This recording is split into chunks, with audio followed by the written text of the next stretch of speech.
Hi, this is Max Martin. If you're having a look at this at the moment, it's probably because you've been listening to our fitness segment on ABC Radio with Grant Cameron in Adelaide on Wednesday evenings.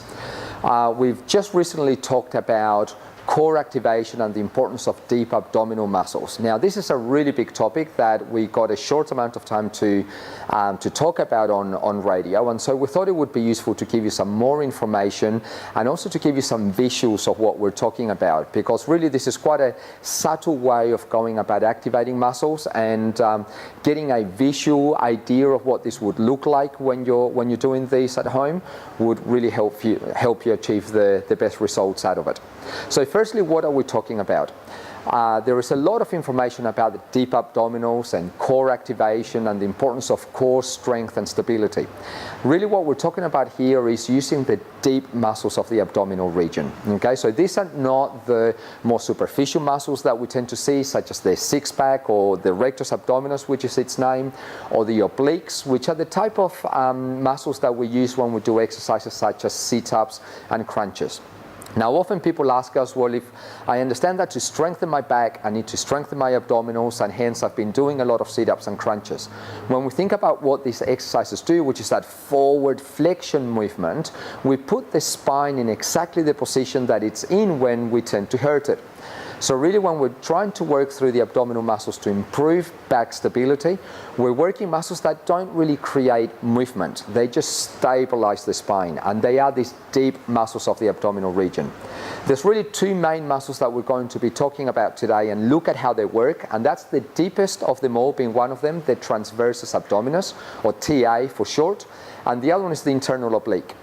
So in just a few minutes, we're going to have a look at how to activate that. But the key to remember here is that we're working on deep muscles of the abdominal region. These muscles don't create movement. They are stabilizing muscles that will help to stabilize your pelvis, your rib cage, and your spine, primarily with the aim of keeping your spine safe. So now we'll go and have a look at some of these exercises that you'll be able to practice at home. So what we're going to do now is we're going to have a look at how to actually activate these deep muscles of the abdominal region. So I've got Scott here to help us out. Scott's one of our senior exercise physiologists. So obviously he knows how to do this, but we're going to go through some of the typical errors that we tend to see when we're starting to teach this to clients. Okay? So again, what we're talking about here is these two deep abdominal muscles of the abdominal region. So because they are so deep, they don't create a lot of visual movement when we're activating them, and they definitely don't create any movement of the rib cage or pelvis. So the easiest way to start activating this is to actually lie down on the floor so that all your other postural muscles that keep you upright are not getting in the way. Okay, so these muscles, basically the muscle belly, or the parts that actually contract of these muscles, is either side of your abdominal region, and then they're connected at the front and back with connective tissue. So when the muscles contract, we're trying to get this connective tissue to draw in, increase the amount of pressure in this abdominal region to stabilize it and make it more rigid. Okay, so when the muscles activate, what they do is they will push the abdominal wall down towards the floor. Now, a lot of people know this cue, and so what they do is they do a very forceful movement, and this is typically what it looks like. So Scott, if you do a big activation of that abdominal wall. Okay, so if you can see, that's quite a sharp movement, and it happens quite solid. The other type of movement that we tend to see is a very big hollowing in of that abdominal wall, which is not what we want to see as well. So Scott, if you show us that. So that big sucking up of the rib cage and a big drawing down of the abdominal wall. And if you relax that, the key with these exercises is that eventually when you learn how to use these muscles well, they should be on all the time. Okay, and so these two things that Scott just showed us are very forceful and hard to maintain long term. So what we're going to do is we're going to show you now what a good activation of these muscles looks like. After that, we'll do a close-up so you can see it more closely, and then I'll take you through how you can do it yourself. So Scott, if you do a nice gentle activation there for us, and relax that. Good. And that again. Good, and relax that. So probably from where you're sitting at the moment, you actually didn't see a lot happening, and that's really what should happen. Okay, so we'll do a close-up now so that you can see exactly what's going on. What I would expect you to see is that there is a very slight movement down of the abdominal wall here, and a very slight pulling in of the belly button towards the floor. So Scott, if you relax again, and I'll get you to activate that very gently again. So as you can see there, it's a very, very subtle movement of that belly button down towards the floor, and relaxing that, and then it just comes back up. So it really looks almost as if it's a very gentle breath in and out. Now, how we want to activate these muscles, easiest way is to think, even though the cue sounds a little bit funny, to make a smiling face out of your belly button. So again, the reason behind that is that the muscles are here and they pull the abdominal wall in that direction to flatten it. So we're going to get a stretching of that belly button. So Scott, again, if you try and make a smiley face out of your belly button, and drawing it in there, beautiful. So we're not going to really see that stretching of the belly button to the sides, but that is the sort of cue that tends to work best for most people. Now I'll give you one other cue in case that doesn't work.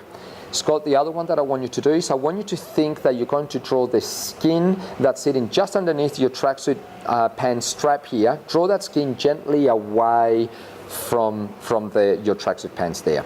So if you draw in there, beautiful, and relax. Okay, so we see the similar sort of movement. It's very subtle. There's a gentle drawing down of the abdominal wall. Okay, now the next step is to make this useful. What we want to do with this is this activation is designed to hold the pelvis and rib cage steady so that the spine that's obviously sitting between the two of them stays nice and stable. So what we're going to do is I'm going to get Scott to lift one leg up at a time, and we're going to ask him to activate those deep core muscles and use them to keep his pelvis nice and steady. If we see the pelvis moving, it means that he's not stabilizing well. So firstly, we'll have a look at what a unstable or bad movement would look like. So Scott, if you just lift legs up without stabilizing there, and we'll do a few. So as you can see, it's quite a sharp movement, and the pelvis is rocking from side to side as he's lifting his legs. Okay, if you imagine if that happens when you're walking, then your spine is bending from side to side a lot and increasing the chance of damage. So what we'll do now is we'll use those cues that we learned before, and then perform the same movement and hopefully stabilize that pelvis so it doesn't move. So Scott, again, if you just draw a smiley face with your belly button, good. Now, lifting one leg up at a time and using these muscles to stop your pelvis from moving. Good. So as you can see, this is a more thought out process, and at the beginning we want to do that. We want to make sure that the client is thinking about what they're doing, holding that activation. We can start with one lift at a time, then reactivate. So if you activate again, and then lifting the other leg. Good, now I'll get you to hold on to that activation and keep alternating legs.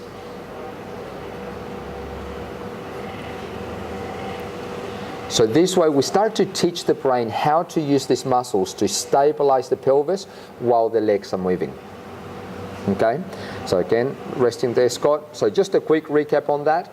We're trying to activate these deep muscles of the abdominal region to draw that abdominal wall down, which will increase the pressure inside of here to keep this area more rigid and stable.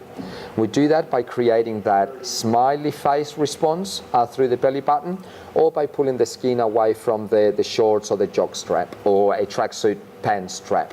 Okay. Once you feel like you've got that happening well, then we can start to lift one leg at a time to put those muscles into practice at stabilizing that pelvis. And cut.